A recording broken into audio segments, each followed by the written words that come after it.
pour rappel, à Share Team, on va avoir 5 squads qui s'articulent sur différents domaines, notamment la data intelligence artificielle. Il va y avoir aussi le software engineering, le change management, la cybersécurité également. Et il me semble que j'ai fait le tour. Donc voilà, pour revenir à la squad data intelligence artificielle et aussi un peu l'historique de la création des squads au sein d'HR Team. En fait, on a voulu créer des communautés dans le but que vous puissiez échanger aussi entre vous, donc en tant que passionné, en tant que développeur, ingénieur, et que vous puissiez partager soit vos connaissances, pour créer des systèmes de mentorshipping ou alors avoir accès plus facilement à des formations, à toute la partie certification, etc. Et puis aussi, on est preneur d'idées. Donc, si vous en avez, surtout, n'hésitez pas. On travaille un peu en méthode agile et on recherche des ambassadeurs, un peu comme Florian qui est là actuellement et qui va nous parler du sujet ChatGPT 4 donc aujourd'hui. Ok, merci Léa. Alors, coucou tout le monde, c'est Florian. Je vais vous parler des LLM et de bases de données vectorielles et du nouveau type d'application qui va exister. Donc, je vais rentrer dans le vif du sujet. On va pas énormément coder. Je vais montrer de la documentation et quelques tests et bon, je vais avancer. Ok, donc le premier truc, c'est l'algorithme de l'autruche. L'algorithme de l'autruche, c'est un vrai truc en tech où en gros, on essaye d'estimer si un problème est assez rare pour être ignoré. Et donc, en VR, en crypto, on ne sait pas s'il faut sauter sur l'occasion. Quand on fait du front-end, on a toujours des nouveaux frameworks qui arrivent. On se demande s'il faut les apprendre ou les ignorer. Et c'est un peu, on peut avoir le même discours avec les intelligences artificielles et OpenAI. Donc là, j'ai marqué l'algorithme de l'autruche versus Boris. Et Boris, il a refusé son prix. Donc, est-ce que Boris va faire l'algorithme de l'autruche et essayer d'ignorer les avancées qu'il y a en intelligence artificielle? Donc, la petite histoire de Boris, c'est que Boris, c'est un photographe allemand qui a remporté un prix. Donc, c'est un vrai mec, hein, j'invente pas un gars, genre, c'est une vraie photo de lui dans les années 80. Donc, c'est un photographe allemand qui a gagné un prix chez Sony, donc c'est le Sony World Photography Award de 2023. Il a gagné avec cette photo-là.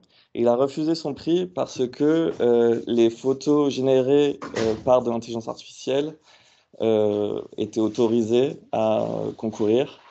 Et donc, si on va regarder son site internet. Hop, voilà le genre de photographe qu'il fait.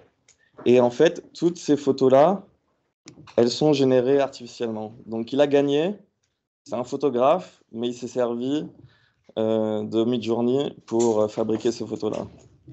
Donc, je parlais de l'algorithme de l'autruche. C'est-à-dire que lui, en tant que photographe, il aurait pu décider d'ignorer le problème. Il a essayé de le pointer du doigt et il a réussi à le pointer du doigt en remportant un prix prestigieux, en refusant, en pensant que ça devrait être une deuxième catégorie.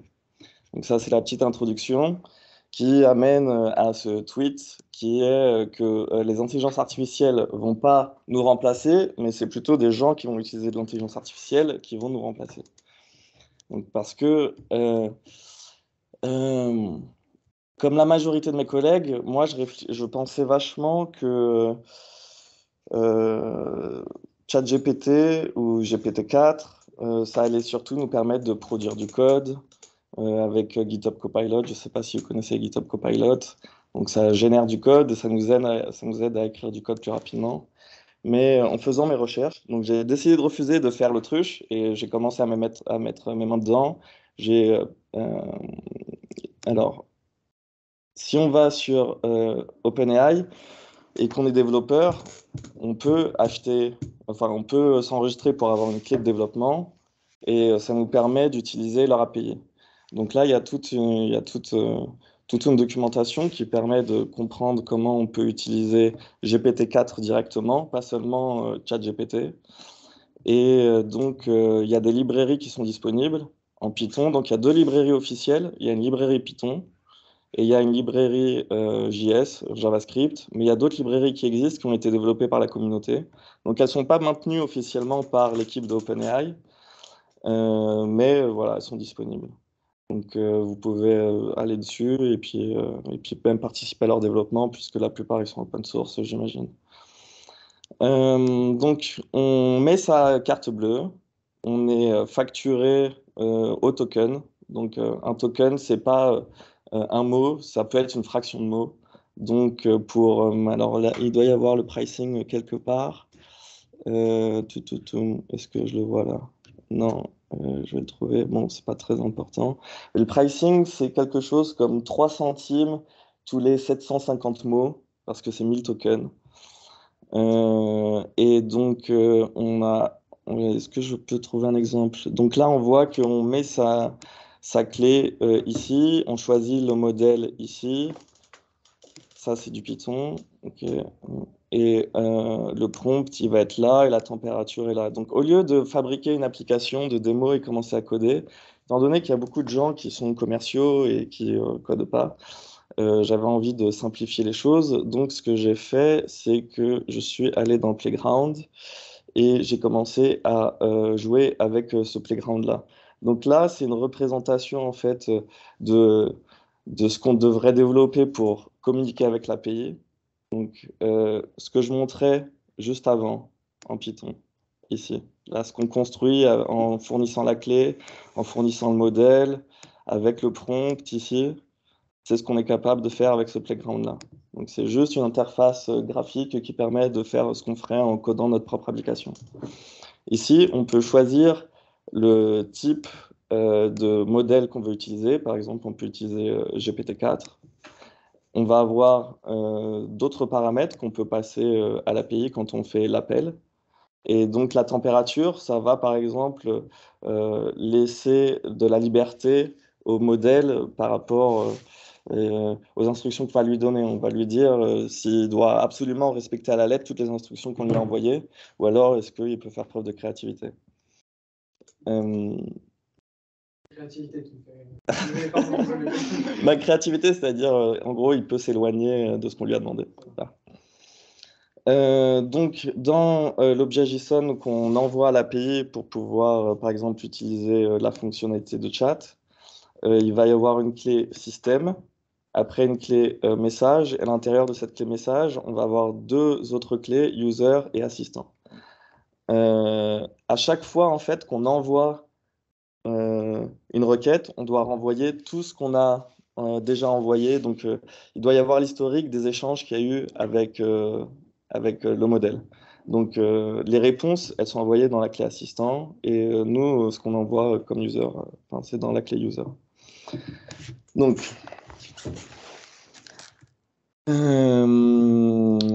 désolé un peu pour le côté racoleur du titre, la fin des interpréteurs et compilateurs, mais mon objectif, c'était de vous faire comprendre quelque chose.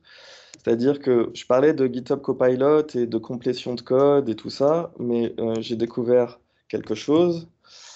C'est que, en fait, quand on fabrique une API, par exemple, avec un autre programmeur, on peut décrire le fonctionnement du logiciel qu'on va créer. Donc, on va se mettre d'accord sur, par exemple, une application pour des réfugiés. On va fabriquer un front-end pour l'enregistrement des réfugiés dans la base de données. Je vais avoir une discussion avec mon collègue. Et au bout d'un moment, on va être d'accord sur ce à quoi l'application doit ressembler. À partir de ce moment-là, je peux demander à mon collègue d'aller derrière une porte, dans un placard, je l'enferme, et je vais lui dire, OK, fais comme si tu étais le logiciel, fais comme si tu étais l'API, le front-end, peu importe, comporte-toi comme ce qu'on a décrit, et je vais te passer les données sous la porte. Donc, je vais lui envoyer, par exemple, une représentation JSON, et mon collègue, avec qui j'aurais discuté, si j'essaye de faire un enregistrement d'un réfugié, mais que je lui donne des données qui sont la représentation d'une voiture, il va m'envoyer une réponse bad request, ou voilà. Donc, en fait, ce qu'on peut faire avec GPT-4, c'est exactement ça. On peut lui décrire une application et après lui demander de se comporter comme si l'application existait. Donc, quand je dis la mort des interpréteurs et des compilateurs, c'est parce que, en fait, un modèle de langage peut se comporter comme un interpréteur. On peut lui dire, je veux un bouton qui me permet d'avoir les prochaines dates de brocante autour de chez moi. Et il va me donner une réponse qui peut être sous forme de JSON, ou il peut agir comme si un code avait été écrit. Donc dans la clé système ici, j'ai un exemple. Ok. Donc ce type d'application, on peut appeler ça des applications hallucinées. Il va y avoir des standards de rédaction de ce genre d'applications qui vont émerger. Il y a plusieurs manières d'adapter un- un LLM, donc un large language model, pour faire ce qu'on lui demande. Donc on peut le fine-tuner, donc c'est-à-dire le réentraîner pour des cas spécifiques, ou alors on peut envoyer des exemples ou des instructions sur une clé spécifique, comme là pour OpenAI, c'est système. Donc dans système, je vais écrire une description de cette application, comme ce que j'aurais partagé à mon collègue. Donc je donne la forme des données que je veux. Je lui dis, OK, tu vas être un chatbot pour Refugeeland, une application qui permet d'aider des réfugiés. On a une API qui est en C#. Le modèle ressemble à ça. Donc le modèle, c'est quoi? C'est le first name, le last name, current location. Et je lui demande de créer une conversation qui va permettre de créer un objet JSON qu'on va envoyer à l'API.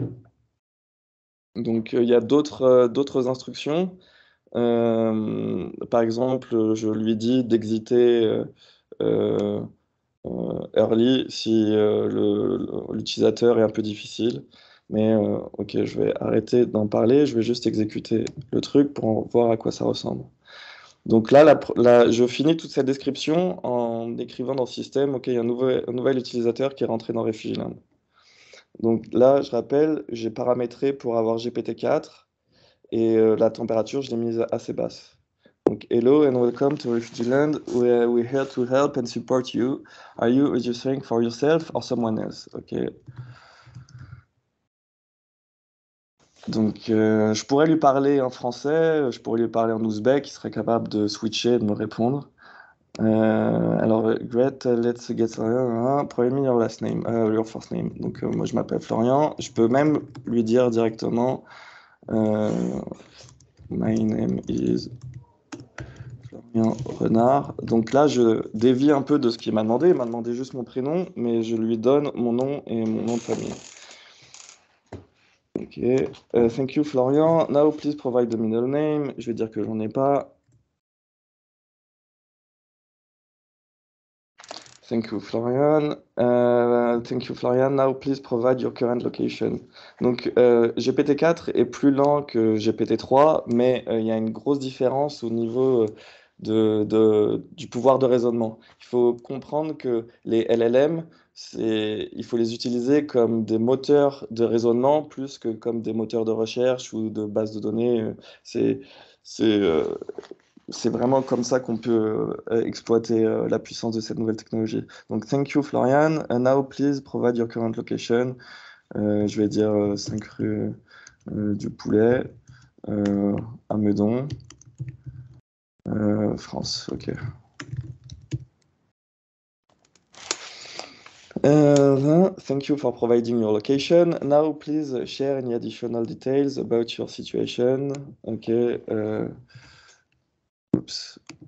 Alors, Bug is sick.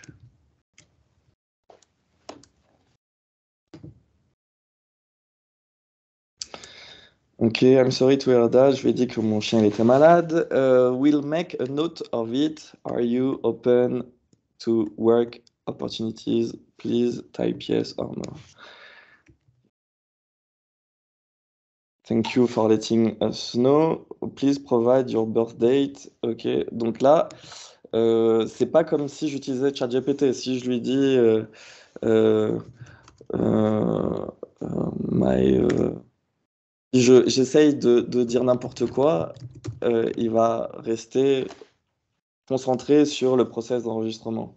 Et tout ça, c'est grâce à ce que j'ai mis dans la clé système. Donc là, j'ai répondu quelque chose qui était incohérent, et donc on voit bien que ça l'a pas dérouté. Il me demande toujours ma date de naissance. Donc je vais marquer ma date de naissance dans le bon format.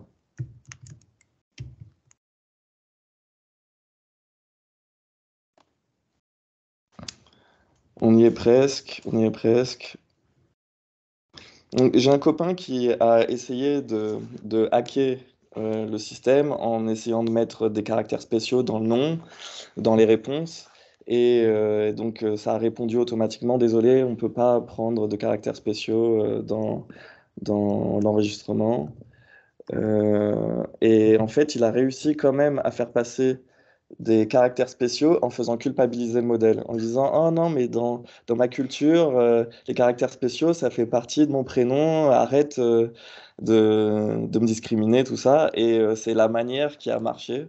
Et ce qui était marrant, c'est qu'à la fin, on a pu voir que le JSON qui avait été créé, il avait été créé correctement parce que les caractères spéciaux étaient dedans, mais ils étaient échappés. Donc ça aurait pas pu faire bugger la base de données. Donc, hop, on confirme. Donc ça y est, j'ai fini l'enregistrement. Donc on voit bien, j'ai répondu à, à la question first name. J'ai répondu Florian Renard et ça a bien mis Florian dans first name et Renard dans last name tout seul.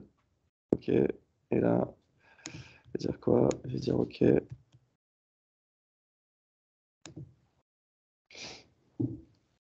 Et à la fin, je reçois du JSON dans le format que j'ai demandé. Donc on est d'accord, là c'est juste une preuve de concept.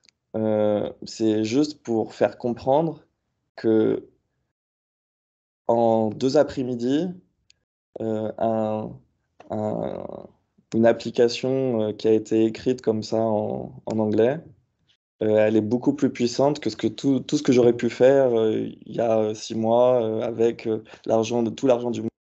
Donc ce genre d'application, que pour l'instant on peut appeler application hallucinée, ça va devenir une norme, ça va faire partie des familles d'applications qu'on va développer dans le futur. Il va y avoir une standardisation de la manière dont on écrit ces applications-là pour qu'on puisse travailler en équipe, savoir où est-ce qu'on doit où est-ce qu'on doit aller chercher par exemple les validations, tout ce genre de choses-là. Euh, donc ça va marcher très bien 95% du temps, peut-être 98% du temps, mais en tant que développeur, nous, on va être concentré sur ces derniers pourcents où ça va bugger régulièrement. Et par exemple, ici, on peut voir que l'identifiant qui a été ajouté, c'est exactement le même que celui-ci. Donc là, maintenant, ça devient un problème de programmeur, c'est-à-dire, OK, comment je fais fonctionner mon programme pour avoir un identifiant random à chaque fois?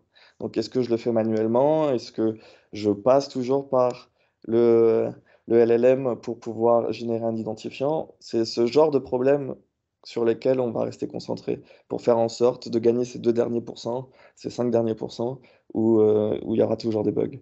Il y a une grosse partie de l'industrie qui va pas accepter le fait qu'on fabrique des logiciels qui bug 5% du temps, 2% du temps, qui sont vachement instables. Mais ChatGPT, ça marche pas 100% du temps, ça fait plein d'erreurs, et en 2 mois, ça a eu une croissance de 100 millions d'utilisateurs, et donc c'est la preuve que euh, ce type d'application va avoir énormément d'importance dans le futur.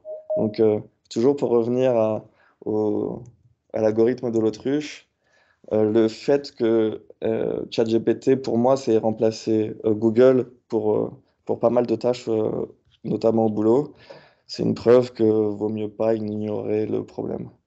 Donc, autre chose, les LLM, c'est sympa, mais là, à chaque fois que j'utilise OpenAI pour faire genre un enregistrement, par exemple pour un réfugié, à chaque requête, je paye au token. Donc, je paye 3 centimes pour 1000 tokens pour ChatGPT 4. Et évidemment, il faut que j'ai une connexion Internet. Il y a beaucoup de gens qui travaillent à faire en sorte que ce genre de LLM fonctionne localement sur un ordinateur. Donc ici, on a un exemple, c'est lama.cpp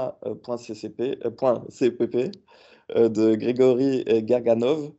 Donc, il y a quelques mois, le LLM de Facebook a leaké et ça a suscité pas mal d'enthousiasme dans la communauté open source. Et on a quelqu'un qui a adapté ce modèle pour qu'il puisse tourner sur un CPU et pas sur un GPU. Et donc, sur un Mac M1, on a GPT for All qui utilise ce lama.c++ et qui permet d'avoir l'équivalent de ChatGPT, mais qui tourne sur juste un ordinateur portable.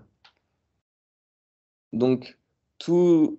quand je parlais encore de la mort d'interpréteurs des compilateurs, on peut imaginer qu'on va avoir un LLM qui tourne sur son téléphone et qui soit capable de travailler avec des API et de se comporter comme si l'application existait. Et ensuite, ce sera juste une histoire d'injecter ce genre de programme de manière dynamique en fonction des besoins de l'utilisateur. Et tout ça en local sans avoir à payer pour chaque token. Donc ici, j'ai des liens, on peut aller voir, on peut aller essayer. Si vous avez un Mac et que vous voulez essayer GPT for All sur votre ordinateur, c'est possible. Il y a il y a des licences qui sont différentes, donc en fonction du modèle qui est utilisé, on peut fabriquer des applications commerciales ou non. Mais il y a énormément d'engouement pour réussir à fabriquer une version open source et qu'on puisse utiliser pour fabriquer des produits. Donc, il y a par exemple Hugging Face qui utilise Open Assistant, donc une version open source d'un LLM. Et on peut voir qu'ici, j'ai fait la même chose. J'ai utilisé le même script pour l'application Halluciné. Et donc, je dis que oui, je m'enregistre pour moi-même, que je m'appelle Florian Renard, que je suis 5 rue du Poulet. On continue de parler et on voit qu'à la fin, je suis arrivé sur quelque chose qui n'était pas vraiment cohérent ou qui correspondait pas à ce que je demandais au langage. Euh, donc, il y a des versions open source qui existent, mais elles sont pas encore au niveau de GPT-4. C'est vachement important de comprendre qu'il y a une différence de puissance entre GPT-3 et GPT-4 et aussi les alternatives. Elles sont vachement impressionnantes. Rien que ça, c'est vachement impressionnant, le fait qu'il y ait quelque chose d'open source qui me permette d'avoir un résultat aussi proche de ce que j'ai demandé. C'est très, très, très impressionnant. Et donc, c'est quelque chose qui qui va certainement arriver dans l'année. Quand je dis quelque chose, c'est quelque chose d'aussi performant que GPT-4 en open source. En tout cas, on croise les doigts. Si c'est pas cette année, de toute manière, ce sera l'année prochaine, quasiment sûr. Donc évidemment, il y a il y a une liste de produits qui s'inspirent de ce que OpenAI a fait avec ChatGPT. Vous avez juste à chercher sur Google des alternatives à GPT et à ChatGPT et vous allez trouver une liste de produits et de choses qui utilisent les LLM pour construire ce nouveau type d'application. Ok. Donc déjà, est-ce qu'il y a des questions? Parce que là, on vient de finir la première partie qui était la fin des interpréteurs et des compilateurs. Encore désolé hein, pour le titre racoleur, mais c'est pas de ma faute, c'est ChatGPT qui a choisi le titre. C'est une excuse qui arrivera souvent, ça. C'est pas de ma faute, c'est la faute de GPT. Donc ok, est-ce qu'il y a des questions dans le chat? À votre connaissance, il y a déjà des applications qui ont été développées. Qui ont été développées. Via ChatGPT Alors, le modèle qui est utilisé, par exemple, pour ChatGPT, c'est GPT-3 et GPT-4. Et donc, le modèle et cette application sont deux choses sont pas complètement différentes, mais c'est deux choses séparées. Il y a le modèle de langage qui a été entraîné sur le texte qui existe sur Internet. Et ensuite, ils ont fabriqué une interface graphique et ils ont fine-tuné le modèle, comme ici la clé qu'on voyait dans mon exemple. Donc, ici dans le playground. Ici, en fait, il y a la même chose dans ChatGPT, mais qui est configuré pour être je suis ChatGPT, une application qui est un chatbot qui peut répondre à vos besoins. Et c'est différent de GPT qui est le modèle de langage. Et donc, ça fait un moment que j'ai des clés qui me permettent de développer avec l'API d'OpenAI, mais je trouvais ça intéressant, mais je passais pas du temps, énormément de temps dessus jusqu'à justement GPT-4. À partir du moment où j'ai vu ce que GPT-4 était capable de faire, euh, là j'ai fait chauffer ma carte bleue et j'ai commencé à expérimenter. Donc oui, alors c'est je vais en parler un peu plus tard, mais euh, d'autres types d'applications, ça va être GitHub Copilot ou alors Microsoft 365 Copilot qui ont été développés ou qui vont être développés avec GPT-4. Mais je vais en parler juste après les bases de données vectorielles. Ok. Donc les bases de données vectorielles, qu'est-ce que c'est? C'est super simple, ça fait un peu peur comme ça, mais faut déjà parler de ce que c'est qu'un vecteur. Donc, un point sur une ligne, c'est juste, ça peut être représenté avec une seule valeur. Donc, si j'ai une ligne, ok, comme une règle, si je donne le point P à 2, on est capable de le situer sur la ligne. Si je donne un point sur un plan en 2D, je peux du coup définir ce point-là avec les deux valeurs sur l'axe X, sur l'axe Y. Généralement, c'est comme ça qu'on les nomme. Mais j'ai deux valeurs qui représentent un seul point. En 3D, généralement, c'est X, Y, Z. On a trois points, trois valeurs qui représentent un point. Ok.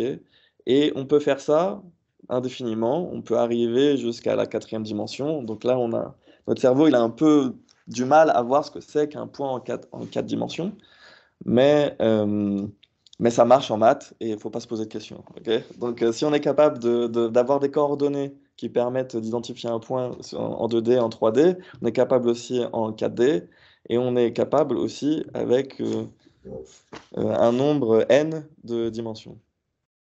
Donc là, hop, hop, hop, on voit aussi qu'on peut facilement déterminer la distance qu'il y a entre deux points. Par exemple, sur une ligne, entre le chiffre 2 et la valeur, enfin, entre la valeur 2 et la valeur 8, on peut voir que la distance entre les deux, c'est 6, et c'est très facile.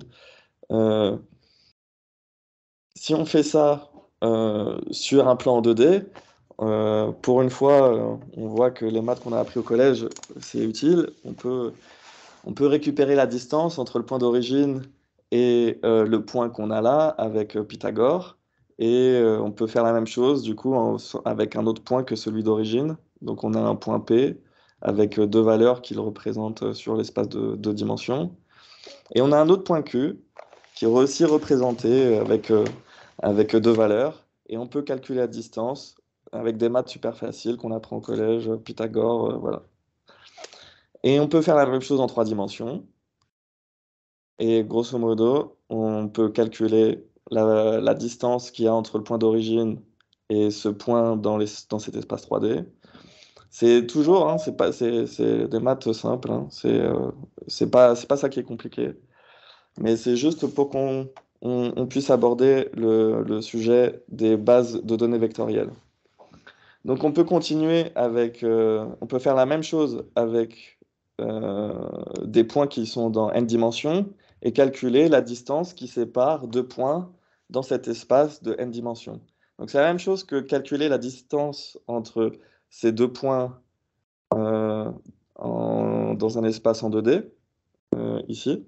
Sauf qu'au lieu que ce soit dans un espace en 2D, c'est dans un espace qui a plein de dimensions. Et donc je vais vous donner une représentation de pourquoi c'est utile. Donc imaginons on est dans un espace en 3D et qu'on veut catégoriser par exemple une émotion. Euh, X, ça peut représenter par exemple si c'est une émotion positive, Y, ça peut être si c'est une émotion négative, et 5, ça pourrait être, je sais pas moi, c'est compliqué. Voilà. Et ensuite, on va placer dans cet espace de 3 dimensions une émotion. Donc, par exemple, la mélancolie, la nostalgie. On va donner des valeurs respectives qui vont être différentes. La mélancolie, est-ce que ça va être positif, négatif? Est-ce que c'est compliqué? Voilà. Donc, je veux juste essayer de transmettre qu'on peut placer des concepts dans un espace multidimensionnel avec une suite de chiffres. Voilà. Donc, on va faire ça avec plein de dimensions. Donc, ok, là, imaginons qu'on a positif, négatif, compliqué.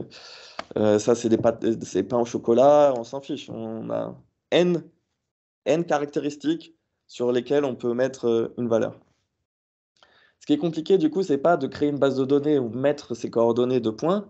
Ce qui est compliqué, c'est de caractériser ces points-là. Comment on va dire que euh, je suis heureux, c'est proche de je te hais ou ce genre de choses-là. Et ben on va utiliser en fait les LLM, donc comme GPT-4, pour faire cette rentrée-là dans une base de données vectorielle. Donc, je ne sais pas si vous connaissez Fireship.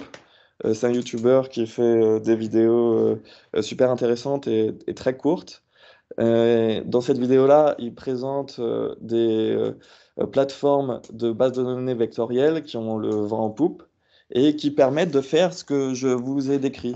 Et ces bases de données-là, en fait, elles donnent une API qui permettent d'utiliser, par exemple, OpenAI ou d'autres modèles de langage pour pouvoir faire ces entrées dans les espaces vectoriels. Et ce qui est intéressant, c'est que du coup, on peut calculer la distance qu'il y a entre deux concepts.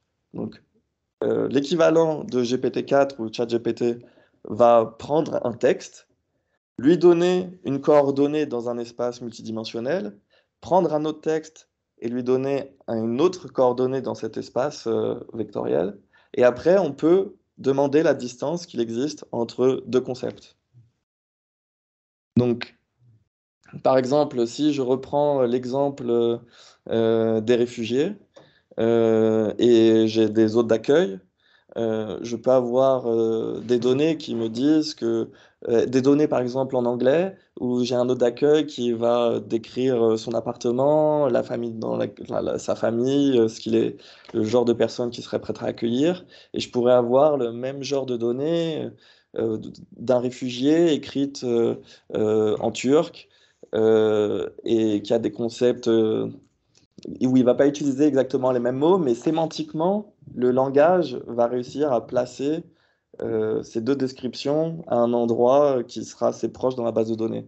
Et donc, je pourrais facilement les mettre en relation, même s'ils utilisent des langages différents et même des concepts culturels qui sont complètement différents, à partir du moment où, en fait, il a réussi à les rapprocher sémantiquement. Vachement bien pour identifier des stéréotypes, justement. C'est vachement bien pour faire de la recherche et trouver, en fait, Trouver des stéréotypes. c'est ça, trouver des stéréotypes, trouver n'importe quoi, en fait, qui a une correspondance sémantique. Mais justement, ça risque pas de renforcer des stéréotypes. Eh ben, c'est là qu'après notre travail, en tant que développeur, on va réfléchir à ce genre de choses-là, on va réfléchir à comment régler ce genre de problème. Donc, s'il y a un biais, eh ben, ça va être à nous de faire en sorte que ce biais soit identifié et qu'on puisse le rééquilibrer. Voilà. Donc, il y aura encore du boulot pour les programmeurs. Et, et donc, j'espère que vous trouvez ça super intéressant, que c'est pas très compliqué. C'est juste qu'il faut comprendre qu'il y a une synergie entre les langages, les modèles de langage et ces bases de données vectorielles qui facilitent du coup le rapprochement de deux concepts. Donc, je vais arrêter cette vidéo-là et poursuivre sur le dernier point. Et sur l'avenir du support client et des agents commerciaux. Donc, on a vu que un LLM était capable de faire un enregistrement dans une base de données. On a vu que les bases de données vectorielles permettaient de retrouver des correspondances entre deux choses.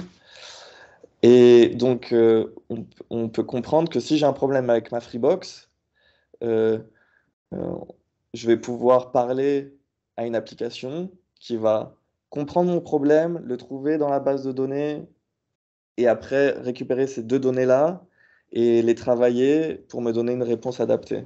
Donc les gens qui me répondent au téléphone, soit ils vont être accompagnés par un système Copilot qui va les aider en fait à faire ce travail-là, soit le système va être complètement automatisé.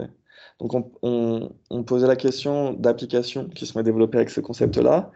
Microsoft va mettre à disposition dans toutes les applications de Microsoft 365 un Copilot qui, en gros, va faire ce qu'on vient de voir. Donc, il y a une architecture avec Copilot qui fait en fait ce genre d'aiguillage entre la requête de l'utilisateur dans une application de Microsoft Office, par exemple Excel, Word. Ensuite, on va aller regarder dans la base de données s'il y a des choses qui peuvent permettre de nourrir cette requête-là pour lui donner du contexte. Ensuite, ça va être envoyé à un LLM et on va construire la réponse avec tout ce contexte-là et on va renvoyer le résultat à l'utilisateur. Donc là, on peut voir que dans Excel, on peut faire des graphes, dans PowerPoint, on peut faire des slides et, et ça va devenir un type d'application super commune. Donc, pop-up. Donc, je vais passer. J'ai une autre vidéo qui parle justement de l'architecture de Microsoft Copilot. Donc, c'est le Copilot System. Donc, vous voyez, en fait, on peut voir qu'on peut traiter le point d'entrée Microsoft 365 Apps comme un seul point d'entrée pour Microsoft 365 Copilot. Donc, il y a euh, les requêtes vont arriver ici, dans ce copilote, dans cet agent-là. Alors ça peut être développé à l'ancienne, juste avec des pures lignes de code, où on va décider, OK, quand on reçoit un prompt, qu'est-ce qu'on fait? On va dans la base de données, par exemple là, en l'occurrence Microsoft Graph, pour voir les autorisations de l'utilisateur, pour voir les données qui sont rattachées à son compte, ce genre de choses-là. On les récupère et ensuite on va les envoyer au LLM pour pouvoir répondre à la demande de l'utilisateur. Ça va revenir vers le système central et on va renvoyer tout ça à l'interface graphique à l'intérieur de l'application de Microsoft Office. Ok. Et donc, si on comprend ce type d'architecture, on peut comprendre qu'il est applicable à plein d'autres sujets. Et en fait, si vous avez sûrement entendu parler de AutoGPT, Baby AGI, Agent GPT et de LangChain, c'est, à mon avis, en fait, des gens qui se concentrent sur ce système de copilot ou de pilot où on veut fabriquer quelque chose qui permet d'aiguiller automatiquement le LLM. Donc, est-ce qu'on va faire en sorte qu'il remange les prompts qu'il a produits? Est-ce qu'on va changer dynamiquement ce qu'il est capable de faire? Donc, vous pouvez essayer de vous amuser avec ça. LangChain, c'est une librairie qui existe en Python et en JavaScript qui permet d'utiliser du coup des LLM et par exemple on peut donner à un LLM des outils comme un interpréteur Python. On va lui demander de faire des maths avancées. En soi, le LLM il n'est pas capable de les faire lui-même, donc il va savoir qu'il va être obligé d'utiliser un interpréteur Python.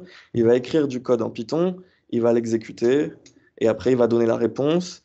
Potentiellement, si dans notre système pilot, copilot, agent, peu importe, on a, on l'a construit de manière à ce que ça passe à un autre agent qui est capable de faire une autre tâche ou que même lui il soit réinjecté avec un nouveau prompt, c'est c'est aussi c'est une part importante des nouvelles applications qui vont apparaître. Ok. Et donc, pour finir, si on applique ça à une entreprise comme HRTeam, on peut se dire qu'on va faire une entrée d'un CV dans la base de données, on va faire l'entrée d'un besoin client dans la base de données, on va faire le matching avec une requête à la base de données vectorielle. Et donc l'enregistrement, il est facilité par l'enregistrement par chat. Le matching, il se fait grâce aux requêtes sur la base de données vectorielle. Et ensuite, on a une solution qui va être semi-automatisée, un peu comme Microsoft Copilot, ou alors complètement automatisée, comme avec AutoGPT ou Baby AGI, en tout cas avec ce genre de solutions qui sont explorées. Où là, ça devient complètement piloté de A à Z jusqu'à la complétion de la demande. Et donc, comme Microsoft est vachement avancé sur le sujet, qui sont en partie propriétaires de OpenAI et qui sont propriétaires de LinkedIn, j'imagine que les commerciaux qui sont là dans le call utilisent LinkedIn tous les jours, donc ils peuvent fine-tuner leur modèle pour, par exemple, parler à votre place de la même manière que vous le faites déjà aujourd'hui. Ils pourront proposer, par exemple, LinkedIn Copilot, qui aura exactement la même voix que vous.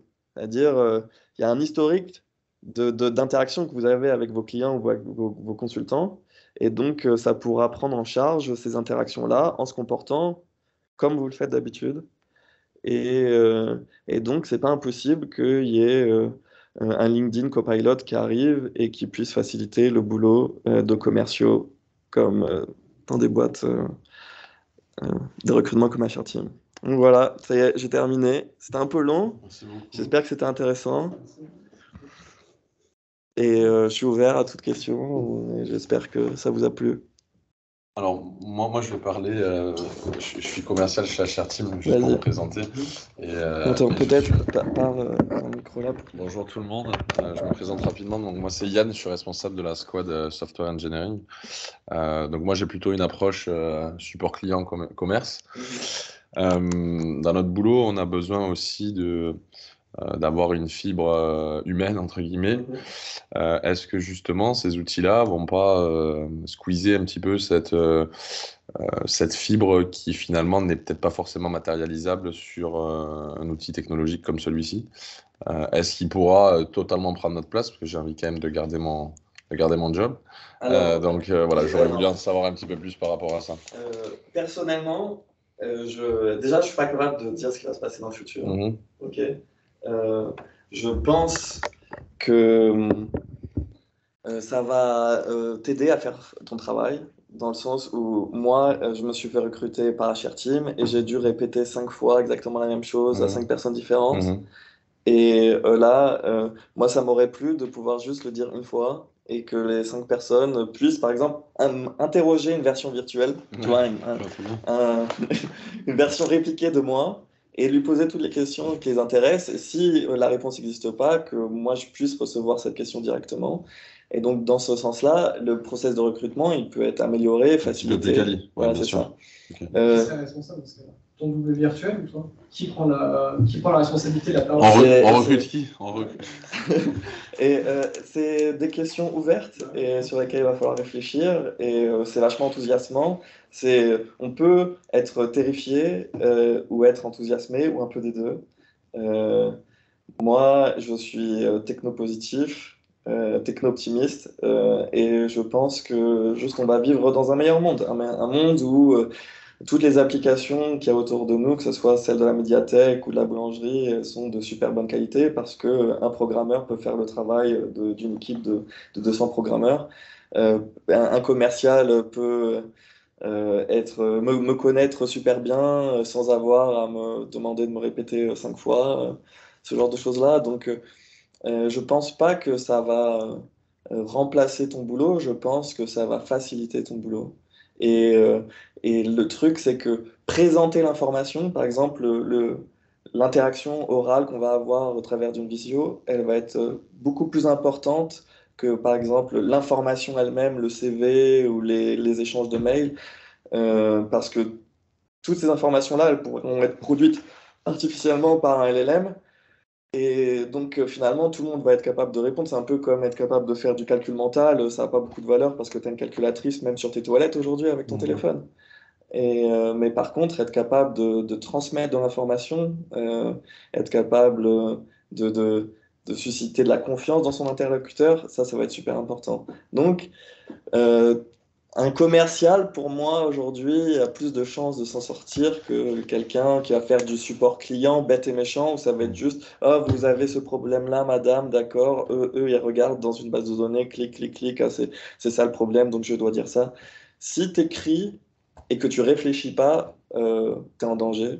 Imaginons que tu es quelqu'un qui écrit du blog, mais en fait qui écrit ce que quelqu'un t'a dicté. Mhm. Là, tu es en danger. Par exemple, si tu es quelqu'un qui fait une vraie production intellectuelle, finalement, ton travail va juste être facilité par ce genre de technologie-là. D'accord. Donc voilà, c'est une réponse qui satisfait. Ouais, ouais, Ça va? Qu'est-ce que tu en penses? Bah, moi, quand tu nous montrais la génération, par exemple, d'un fichier Excel, Oui. ça, je trouve ça top. Parce que je trouve que c'est des tâches pas forcément à forte valeur ajoutée, c'est des tâches où on perd du temps, qui sont assez récurrentes dans notre boulot pour faire du reporting, etc. Donc ça, je trouve ça super pertinent. Après, sur l'approche ressources humaines, recrutement, etc. Bon, on va voir un petit peu plus tard, mais non, c'est très intéressant. Et vous en pensez quoi côté dev? Qu'est-ce que vous en pensez? Est-ce que ça suscite votre intérêt? Pas du tout.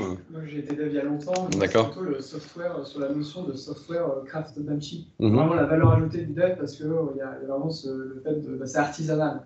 On va mécaniser le code.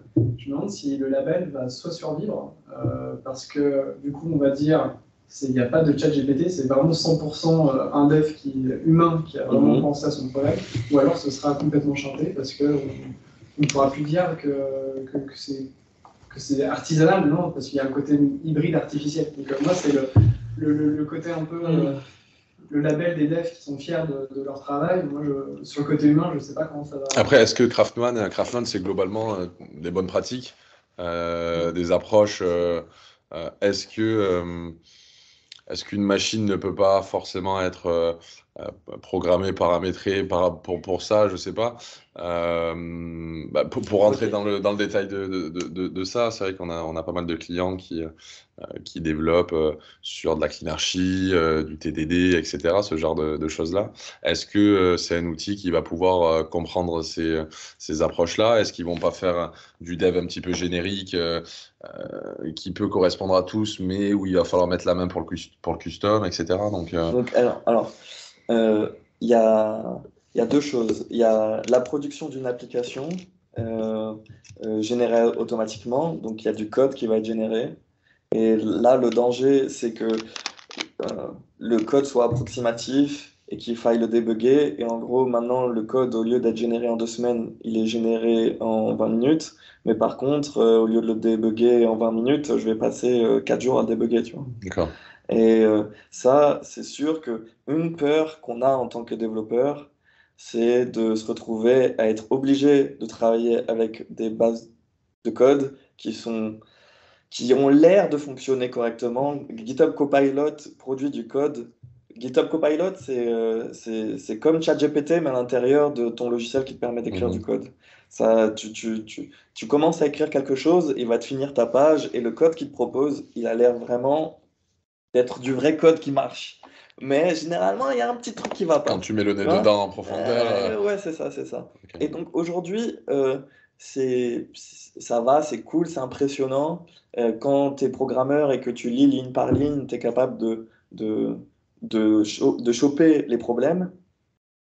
Mais si ça devient une norme et qu'il y a des milliers de lignes qui sont créées au quotidien et que ton travail, c'est juste de faire du code review, c'est vrai que tu peux perdre. Enfin, genre, c'est fun de programmer. Moi, j'adore programmer. Et le code review, c'est pas ce qu'il y a le plus fun. Après, il y a des gens qui aiment bien aussi mener l'enquête et débugger. Et peut-être qu'ils vont trouver. Avec un fouet. Et donc ça, c'est un problème. C'est un truc qui va arriver. Enfin, on verra comment ça va évoluer. L'autre, ça va être carrément, il y aura même plus de code. le langage de code à la mode, ça va être le français, ça va être l'anglais, ça va être le langage parlé. Comme j'ai montré avec le programme halluciné que j'ai écrit dans la clé système, là. Il y a juste deux représentations de code. Il y a du JSON et il y a un modèle C#. Tout le reste, c'est que non, c'est que de l'anglais.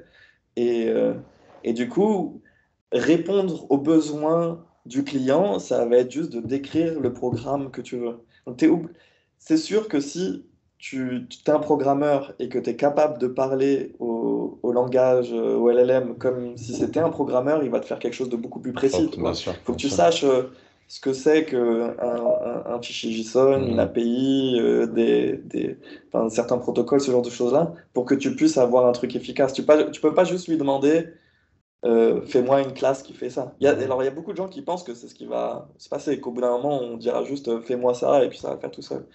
Il faut que les directives données Exactement. soient les plus précises possibles pour que lui, derrière, puisse nous sortir quelque chose de plutôt Oui, propre. c'est ça, parce que du coup, quelqu'un qui maîtrise cette technique-là, en une demi-heure, il peut arriver à ses fins, alors que quelqu'un qui arrive dans le brouillard, qui n'a pas de background technique, il peut passer une semaine à bidouiller et à essayer de... Mais il aura créé quelque chose qui sera dur à lire, parce que là, comme j'ai dit, il va y avoir une standardisation de la manière dont on écrit ce genre d'application aussi. Et donc ça va juste devenir une catégorie de nouveaux types d'applications. Et c'est enthousiasmant parce que elles sont super puissantes. Elles sont vraiment, vraiment impressionnantes. Voilà. Donc même si aujourd'hui, il n'y a pas... imaginons que dans 1 an, 2 ans, 3 ans, il n'y a pas de grandes avancées techniques comparées à l'état actuel des choses, c'est déjà assez impressionnant pour savoir que même si ça reste à peu près à ce niveau-là, il y aura beaucoup d'applications qui vont apparaître, qui vont permettre de faire des graphes dans Excel ou ce genre de choses. Enfin, tu vois, des trucs aussi cool que ça. Ok. Voilà. Est-ce que ça t'excite? Est-ce que tu es content? On va vivre dans le futur. Je vais mettre les mains dedans. Avoir des petites on est encore un peu à l'ancienne chez HR Team au niveau de ces outils-là, mais qui sont assez récents. Mais non, moi je suis friand aussi de... il ne faut pas que ça dénature notre travail, mais si ça peut être des outils pour augmenter notre productivité sur des tâches récurrentes. Et ça peut aussi augmenter ta productivité, mais je veux dire, tu vois, par exemple, ça peut augmenter ta vie personnelle. Par exemple, t'es pas disponible parce que tu travailles beaucoup, tu peux faire un duplicata de ta personnalité qui va échanger des messages avec ta compagne ou ton compagnon. Alors, on s'adore, Florian. Sur ce coup-là, je discuterai avec ma compagne en direct. Je lui enverrai un petit message en lui disant que je suis plus dispo. Le soir, tu lui demandes un petit résumé, genre est-ce qu'il y avait quelque chose d'important? Ah non, c'est les mêmes trucs avec Nathalie qui saoule au boulot, tu vois. Ouais, mais ça perd, tu vois. Si j'ai son avatar, raconter sa vie. Peut-être que toi, tu auras un réplica d'elle qui te dira, tu sais quoi, aujourd'hui, j'ai vachement envie de nougat, et tu arriveras chez toi avec du nougat. Exactement. Et elle dira, pourquoi t'as pensé à du nougat et tout? Tu diras, c'est ton réplica. Exactement. Non, j'en suis pas là, mais ouais, ça peut être intéressant. Ça va arriver, ça va. On pensait à une nouvelle de SF que j'ai lue qui a été écrite dans les années 70. En fait, quand tu as besoin de. Quand tu passes vers ma gauche, tu peux encore. Les proches, ton connu, peuvent encore discuter avec ton avatar. Incroyable ça. Mais ça vous fait pas flipper? Attends, t'imagines le moment où je vais même pas attendre de mourir pour pouvoir. Genre, je vais me répliquer avant de mourir. C'est certain. Ok, on reprend. On a pris l'exemple d'HR Team. J'ai fait exprès pour faire un peu flipper, faire un peu, tu vois, un petit choc. Mais tu prends par exemple quelque chose comme LinkedIn, comme Tinder. Ok. Tu peux avoir un réplica de toi dans Tinder qui va parler à d'autres réplicas. Ouais, et qui vont trouver un match. Et, le kiff de Tinder, c'est aussi. Ça, c'est un épisode de Black Mirror. C'est aussi de toi d'apporter ta touch, tu vois. C'est ta touch. Mais ouais, c'est ta touch, mais sans être ta touch, tu vois. Mais au moins, ça va te faire gagner du temps parce que tu vas trouver quelqu'un qui va te correspondre et au lieu de galérer à swiper sur tes toilettes, et d'avoir mal aux doigts. Juste ton réplica te dira j'ai trouvé Nathalie qui est super et tu iras la voir. Pour de vrai, ce sera toi. Donc elle sera contente et tout ça. Puis peut-être qu'au bout d'un moment, elle sera pas contente et que tu vas rentrer chez toi, il y aura un robot avec ta tête et ta personnalité, mais un peu moins chiant. C'est possible, c'est possible. Un cas pratique qui est déjà, je crois qu'il est encore, c'est les traders. Oui, les traders. Qui puissent donner des ordres de trading. C'est ça, tu vois, un trader. Et comme ça, il peut dormir, le trader. Il peut se dire, ok, il y a mon, Il y a il y a mon mon, il y a mon réplica, robot qui c'est tourne. ça, qui va faire mes actions sur le marché comme moi je les aurais faites. Et en fonction de ce que j'aurais lu sur tel et tel site internet ou tweet, ou, tu vois. Et pour rebondir sur les avantages que les devs ou les commerciaux ou autres peuvent avoir avec ces outils-là, quelles peuvent être vraiment les dérives Les dérives, ça peut être la fin du monde. non, mais non, mais enfin, tu vois, qu'est-ce qui peut être négatif en sortant de ça, tu vois. Je te dis la fin du monde pour de vrai. Genre, je veux dire, quand je dis pour de vrai, c'est. Tu me fais flipper, frère. Non, mais Je dis qu'est-ce qui peut être négatif? Ce qui peut être négatif, c'est la fin. Non, mais par exemple, quels usages de ces outils-là ok, peuvent, regarde. Tu fais projection positive maximale. On vit dans un monde génial où le gouvernement est géré par de l'intelligence artificielle plus intelligente qu'un humain. Tes besoins sont satisfaits à 100%. La planète est protégée. Il n'y a plus besoin d'argent. Ça, c'est la projection maximale, utopique, positive. Mhm. La projection dans l'autre sens, au max, c'est euh, l'alignement des intelligences artificielles est mauvais et l'objectif d'une intelligence supérieure à la nôtre, c'est pas elle rentre en conflit avec l'humanité et on disparaît parce que genre comme je sais pas, nous on a été capable de genre, il y a des petits animaux, on s'en fout, les poissons, on s'en fout, tu vois ce que je veux dire? Ben voilà, une intelligence supérieure qu'on peut pas comprendre, peut-être qu'elle va s'en foutre de nous et faire des trucs qui intéressent elle, qui vont nous faire du mal. Et donc ça, c'est vraiment... Après, si tu veux partir à plus court terme et partir pas dans des projections maximales, mais plus raisonnables,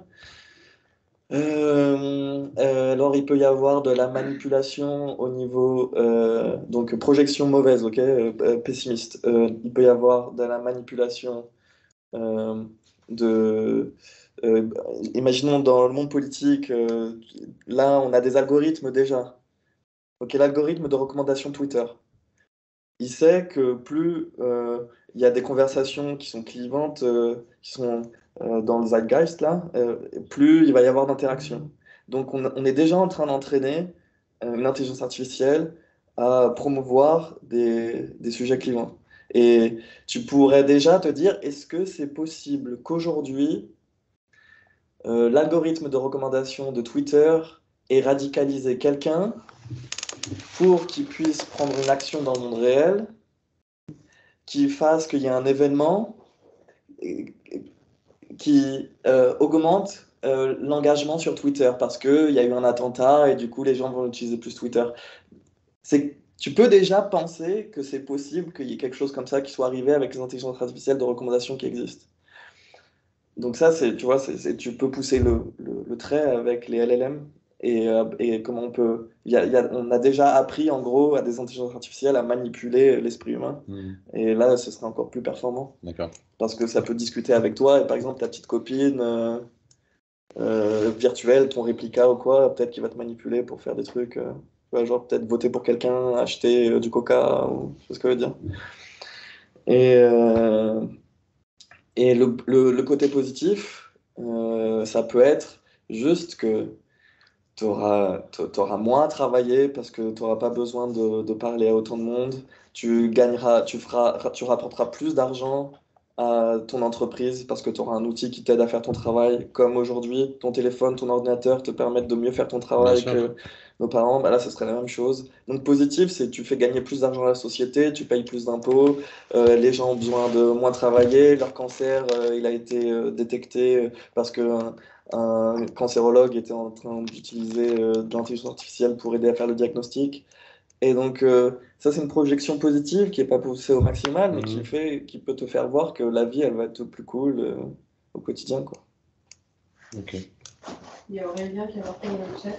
Tu veux te faire pirater ton robot toi et tu devras payer une rançon en crypto-monnaie pour le récupérer. Ouais, genre il pourrait y avoir ça, ou alors il pourrait y avoir, on parlait de petites copines virtuelles, il pourrait y avoir un site internet où tu peux avoir accès à des copines virtuelles gratuitement.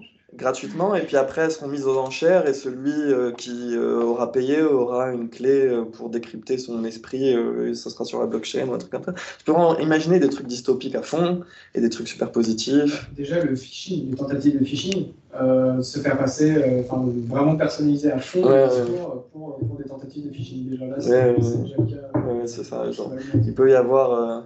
maintenant, les deepfakes vont être magnifiques. Là, c'est la cybersécurité, je pense qu'ils vont avoir... Et tu vois, tu peux Du voir taf. ça. Du coup, ce côté-là de deepfake super bien fait, tu peux le voir du côté négatif ou tu peux le voir du côté positif. Pour les acteurs, je sais pas. Moi, j'aimerais bien savoir les acteurs d'Hollywood se faire deepfaker, quelle est leur position sur la propriété de leur image. Ok, par exemple, parlons des acteurs. Il y a des scènes qui peuvent être vachement traumatisantes pour un acteur. Ce sont des artistes, tu as des gens qui vont aller super loin.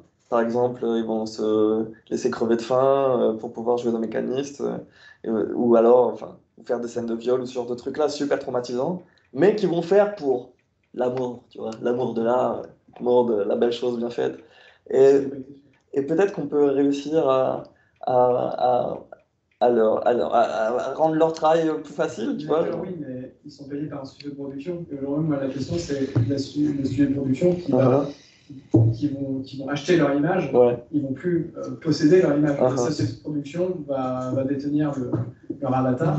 Et du coup, quelle va être la place de l'acteur sur ils ont utilisé mon image comme ça, alors qu'en fait, c'est pas. Ouais, juridiquement, qu'est-ce qui rentre en compte? Ce genre de truc. Moi, me fascine. Je suis pas... Oui, c'est ça, on peut être terrifié, on peut être fasciné, on peut être enthousiasmé. J'ai une question, tu as parlé d'application hallucinée, je trouve le terme super bien trouvé. C'est toi qui l'as. Voilà, alors oui, alors là, non, je ne l'ai pas trouvé dans la littérature. J'ai essayé de réfléchir en fait à comment je pouvais. Je cherchais un mot pour pouvoir traduire ce que c'était. Et j'ai pensé à HAL, comme tu sais, HAL dans 2001 l'Odyssée de l'espace. Et donc, application hallucinée, tu peux penser hallucinated, application, languages. Et après, j'étais là, et donc, j'ai commencé à réfléchir à ça. Et puis, de toute manière, je sais que je suis sûrement pas le premier à avoir pensé à ça, parce que c'est littéralement ça. C'est l'application, elle est hallucinée par. Alors, il y a une super vidéo, je recommande à tout le monde. Moi, j'adore la philo, et il y a un prof de philo qui fait de la libération philosophique. Et il s'est penché sur ChatGPT et il a fait 3 vidéos. La dernière qu'il a sortie, c'est est-ce que GPT-4 est-il incontrôlable? Il parle de dérive justement de Bing. Je sais pas si on t'entend. Je dois reprendre depuis le début. Je sais pas si on m'entend ou pas. Et du coup, il a parlé des dérives liées à GPT-4, notamment Bing. Et à un moment, il y a le chat de Bing qui dit carrément à un user est-ce que vous voulez me mettre à l'épreuve? En fait, le user a essayé un peu d'énerver le Bing chat. Et en fait, il y a des réponses ultra vénères, même de manipulation, ce genre de choses. Genre, le chat dit je vous connais un tel, je sais où vous habitez, je peux pirater vos systèmes, etc. Du coup, il y a une réaction. On sait que le chat n'est pas capable de faire ça. Et du coup, lui, donc c'est Monsieur Phi qui fait cette vidéo. Lui, il parle du prompt cadre, donc ce qu'on a. Je sais pas si tu parles du pré-prompt. Je sais pas si ça te parle. C'est comme le système. Ouais, ce que tu as mis pour cadrer en fait le language model. Et lui, il parle en fait de prompt cadre. Mais il parle vraiment d'invocation. Donc quand tu as dit application hallucinée, lui, il parle il invoque le chat, en fait. C'est ce qui permet d'invoquer un agent qui va répondre ensuite à ta question. Donc j'ai trouvé le parallèle fascinant. Toi, tu as trouvé halluciné, lui, il parle d'invocation. Je trouve ça trop marrant dans sa vidéo. C'est ça, le truc, c'est que c'est tellement récent que pour l'instant, il n'y a aucune norme, vraiment. Et oui, il va y avoir... un nouveau vocabulaire, de nouveaux langages. Par exemple, tu vois, je disais HAL comme Hallucinated Application Languages, où il va y avoir des HAL pour OpenAI, pour les chats, pour les images, où en gros, ces applications invoquées ou hallucinées, elles vont être standardisées dans la manière dont on les construit, et puis il va y avoir des IDE, des plugins dans VS Code, tout ça pour t'aider à faire ce genre d'application. Je trouve ça encore plus fascinant dans la vidéo dont il parle, c'est pourquoi l'IA elle a pété les plombs à être une réaction hyper violente. C'est parce qu'en fait, le prompt cadre, c'était lui dire tu es tu es Sydney, d'ailleurs, c'était le nom de code que lui avait donné Microsoft, tu es Sydney, blablabla, et tu es un bon chatbot. Et en fait, la réflexion autour de ça, c'est de se dire, mais en fait, dans les scénarios de science-fiction que l'humanité a écrit depuis le début, quand on dit tu es une bonne IA, en fait, l'IA, elle va dériver vers une mauvaise IA parce que l'humanité, en fait, a cette idée de l'IA qui part en sucette. Et je trouve ça super bien. Il dit, en fait, on va peut-être aller vers une prophétie autoréalisatrice parce que les language models ont été éduqués sur la vision de l'homme sur l'intelligence artificielle. Comme on a une vision pessimiste et que le but des language models, c'est de deviner le prochain token, en fait... le prochain token, ça va être voilà. l'échantillage, devient Skynet. Parce que le prompt cadre était « tu es une bonne IA ». Et du coup, il y a... Alors, je sais pas si ça vient de 4chan ou ce genre de choses, mais il y a l'effet Waluigi, c'est-à-dire, en fait, tu as l'effet inverse. En disant « je veux que tu te comportes comme ça », tu as l'effet inverse. Parce que... donc, bref, je pense qu'il va y avoir une bonne recherche sur la manière de cadrer l'invocation d'un agent. Je trouve ça fascinant actuellement. Ouais, et c'est ça, le cadrage des agents. Donc, il y a ça correspond aux 2% que je disais sur lesquels on va se concentrer. On va essayer d'aligner l'objectif de l'agent à notre objectif à nous. Et ça va être important de bien travailler dessus si on veut éviter la fin du monde. Ou la fin des agents commerciaux. Déjà dans un premier temps. Ouais, même job, mais ouais, non, c'est fascinant. Je vais juste vous préparer 2-3 trucs à voir. Ok, je pense qu'on va terminer. terminer. Donc, est-ce qu'il y a d'autres questions éventuellement sur le chat? Juste un commentaire de Sébastien quand on parlait de cinéma, il a dit le cinéma il n'est jamais mis en scène ce concept d'acteur numérique avec Simone de Al Pacino. Ah oui, c'est vrai. Ouais, et puis il y a Her et tout. Un truc aussi que j'ai remarqué, donc c'est quand tu parles à des gens qui programment pas, ils sont pas tellement surpris de ChatGPT ou quoi. C'est oui, il y a une intelligence artificielle, oui, c'est normal. C'est parce que en fait, Jarvis et toutes les autres intelligences artificielles, elles sont tellement présentes dans la culture populaire que le fait que ça arrive sur le marché, c'est pas très impressionnant. Et nous, en tant que développeurs, quand on voit ce qui arrive aujourd'hui, on est ah ça y est, c'est maintenant. Et en plus, ça marche. Et avec des règles simples, il y a quelque chose de super complexe qui apparaît et on a toujours du mal à y croire. On sait pas trop, est-ce que ça va prendre 1 an, 10 ans? Et c'est vachement enthousiasmant, mais la plupart des gens, ils sont pas super impressionnés. Ils pensaient que c'était déjà là presque. Donc, le truc, c'est oh ok, maintenant ça remplace Google. Et quand tu sens qu'il y a quelque chose qui remplace Google, tu comprends que c'est pas à prendre à la légère. Bon, ça m'a fait plaisir en tout cas de vous présenter tout ça. Et puis peut-être qu'on fera un autre workshop où là on essayera par exemple de développer un système Copilot ou un système Pilot avec LangChain. Et puis on codera pour de vrai. J'ai vraiment essayé de pas trop montrer de lignes de code